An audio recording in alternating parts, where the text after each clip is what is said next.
protect these users and groups from being compromised. So for this, we have two defense mechanisms. The first one is to define what's called a password policy. Why? Well, because the stronger the password you use, the more security for your accounts. So in AWS, you can set up a password policy with different options. The first one is you can set a minimum password length, and you can require specific character types. For example, you may want to have an uppercase letter, lowercase letter, number, non-alphanumeric characters, for example, a question mark, and so on. Then you can allow or not IAM users to change their own passwords, or you can require users to change their password after some time to make your password expired. For example, to say every 90 days, users have to change their passwords. Finally, you can also prevent password reuse so that users, when they change their passwords, don't change it to the one they already have or change it to the one they had before.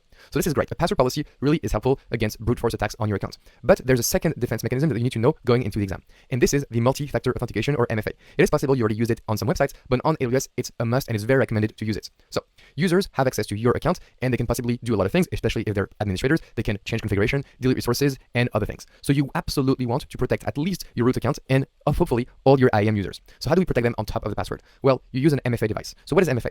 MFA is using the combination of a password that you know and a security device that you own. And these two things together have a much greater security than just a password. So for example, let's take Alice. Alice knows her password, but she also has an MFA generating token. And by using these things together while logging in, she's going to be able to do a successful login on MFA.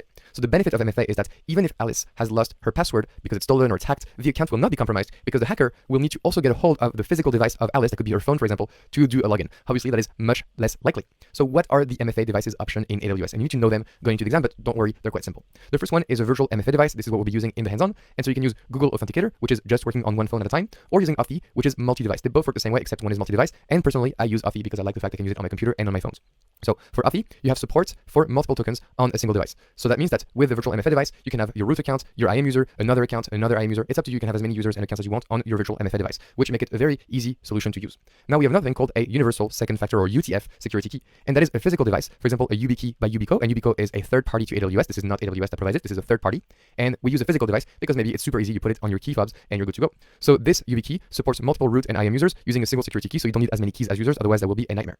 Then you have other options. You have a hardware key fob MFA device. For example, this one provided by Gemalto, which is also a third party to AWS. And finally, if you are using the cloud of the government in the US, the AWS Gov Cloud, then you have a special key fob that looks like this, that is provided by SurePass ID, which is also a third party. So that's it. We've seen the theory on how to protect your account, but let's go in the next lecture to implement that. So I will see you in the next lecture.